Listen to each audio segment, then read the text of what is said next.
Olá, geminianos, geminianas, eu sou o PV e esse é o Tarô das Estações. Vamos lá para mais uma leitura para vocês? E hoje é uma leitura diferente, a gente vai fazer aqui a tiragem clássica de passado, presente e futuro.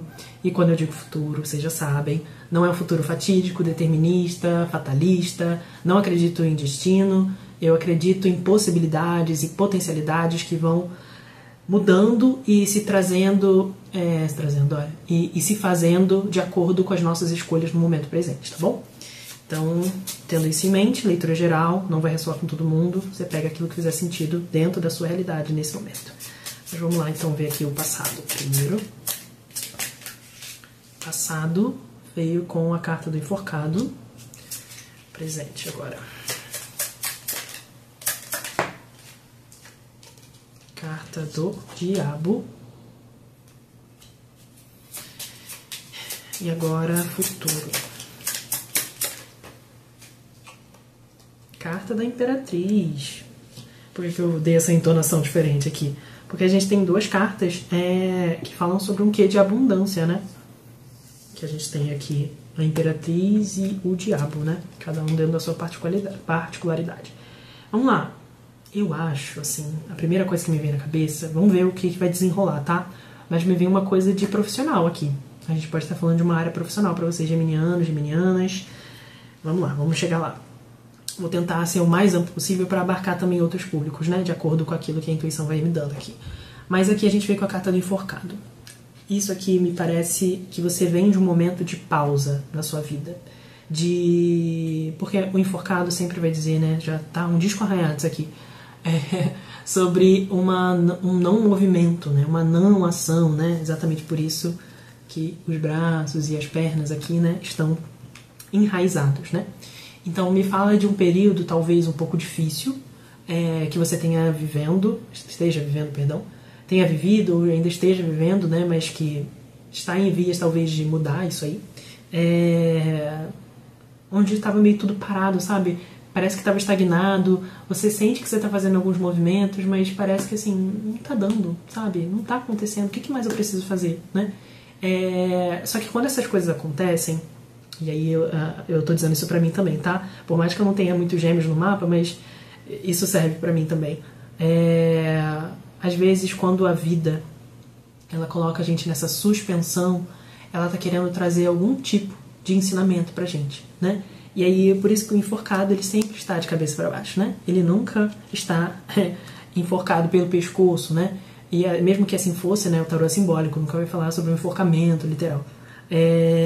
Mas ele está falando sobre você estar vendo o mundo por uma outra perspectiva. Então é como se assim, olha, eu paralisei a vida, falando para você, tá? Eu paralisei a sua vida. Eu impedi alguns processos de continuarem ou até mesmo de acontecerem, porque eu precisava que você tivesse desligado das coisas... Nossa, me veio a palavra mundanas na cabeça, mas longe do moralismo, tá? Não é isso que eu tô querendo dizer. Mas acho que coisas do mundo mesmo, né? Para que você focasse em olhar as coisas por uma outra perspectiva. Não tô falando necessariamente de uma perspectiva espiritual, tá? Mas estou falando de uma perspectiva diferente daquela que você estava tendo. Uma mudança de paradigma, uma mudança de pensamento, um novo jeito de olhar para a realidade, né? Porque talvez isso pudesse encerrar algum tipo de padrão e começar uma nova história, né? Não é à toa que o enforcado é o arcano 12, para depois a gente chegar no 13, que é a morte, né? A transformação de fato.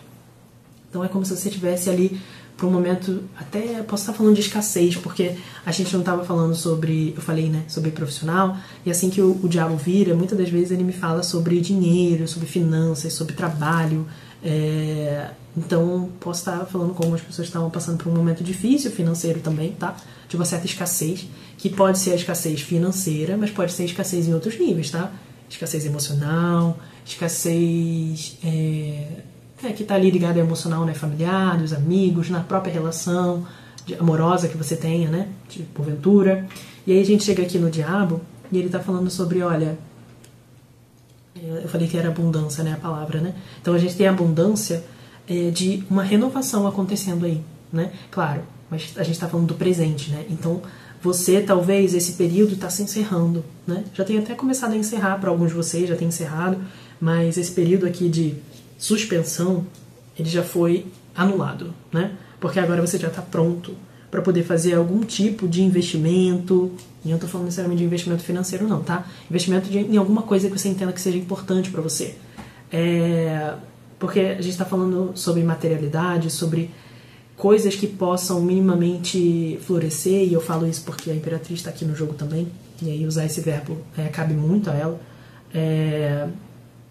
Mas tem o que aqui? Fica me voltando a ideia de emprego, assim, sabe? Se você estava desempregado, procurando emprego, talvez... E aí você vai dizer assim, mas PV, eu já tô fazendo isso. Mas assim, continua, tá? Não desiste, não. Eu sei que às vezes é difícil a gente se encontrar nessa situação do desemprego, né? Da falta de dinheiro. A gente vive num mundo capitalista, né? Então a gente precisa de dinheiro pra tudo. Mas assim, continua investindo, sabe? Continua sendo você. Seja você. Você não vai conseguir um emprego se você estiver se moldando. É claro que algumas coisas a gente precisa adaptar, né, pra se adequar no espaço X ou Y, mas eu não tô falando você deixar de ser você, se anular completamente pra poder caber em algum espaço. Porque me fala que é muito mais proveitoso e muito mais rentável a médio e longo prazo você sendo você mesmo, sabe? Usando o seu magnetismo, usando das suas capacidades, né? E eu falo magnetismo porque o diabo tem essa energia e a sacerdotisa, a Imperatriz tem muita essa energia do glamour, da vitalidade, sabe? Ela é regida, né, por assim dizer, né, em muitos decks. Ela tem ali, às vezes, o escudo de Vênus, né, que é Afrodite na mitologia grega, né? Então a deusa do amor, a deusa da beleza, uma deusa que é sensual, uma deusa que sabe usar o seu charme, sabe? Então, assim, esse é o seu potencial, né? Você não pode perder isso, né? Porque o diabo, ele sempre tá falando de máscaras que a gente coloca para poder ser aceito no social, para poder, às vezes, caber, muitas das vezes, né? E aqui tá falando o contrário, olha, não coloca essas máscaras não. Você tá colocando, tira. Vamos querer, tá? Usa isso porque talvez sendo com o seu jeitinho, usando o seu magnetismo a seu favor. Eu não tô falando de você... Tem que deixar esse disclaimer aqui, tá? Eu não tô falando você ludibriar as pessoas, não tô falando você enganar as pessoas. Porque como a gente tá falando do diabo, né, as pessoas têm essa conotação muito cristã, né? Então, não estou falando nesse sentido. Eu estou falando quando eu digo de magnetismo, eu estou falando das suas qualidades, daquilo que naturalmente você tem, que você envolve as pessoas, né? Porque é assim que você vai conquistar o seu emprego, mas se você quiser expandir, é aquilo que você vai conquistar, aquilo que você quer nesse momento, né? Porque o futuro, a gente tem um futuro muito frutífero, literalmente frutífero, porque a gente tem a Imperatriz aqui, que é esse arquétipo da mãe terra, daquela que dá, que doa, que você planta ali e aquilo cresce, aquilo te favorece, né? Então tem um futuro muito positivo aqui para você, de fazendo esses movimentos que o diabo está pedindo, né? Rompendo ali com o enforcado, de agora você saiu da escassez e você está plantando com o diabo para colher na Imperatriz, né? Eu gosto de separar alguns os arcanos maiores, né? Pelas estações, né? E o diabo e a sacerdotisa tem uma energia muito de primavera, né? Quando as flores estão nascendo, estão brotando, tá tudo meio que nascendo, né? Essa energia de nascimento muito forte. Então, e de terra, né? Da materialidade também, né? Não no sentido do apego, mas no sentido mesmo de usufruir dessas coisas, né? Então, existe um caminho frutífero aí pra vocês, assim. Eu vou falar porque me vem à cabeça, tá? Mas pro grupo bem pequenininho. Uma pessoa, talvez esteja vendo esse vídeo. A maternidade pode ser possível. Se você não quer engravidar, tome cuidados, precauções para que isso não aconteça, se não é o caso. Mas se você já tá grávida, né? Já tá esperando aí um neném. Então, assim, talvez você nem saiba ainda, mas tem essa possibilidade mesmo, né, de ser frutífero, fértil em vários campos, né, inclusive ali no campo da maternidade, né. Então, só ali de um pequeno alerta pra vocês, assim. Mas foi mais por esse caminho profissional mesmo, tá bom? Mas é isso que eu tenho pra vocês hoje, geminianos, geminianas. Espero que vocês tenham gostado. A gente se vê nos próximos vídeos, tá bom? Um grande beijo e até lá. Tchau, tchau.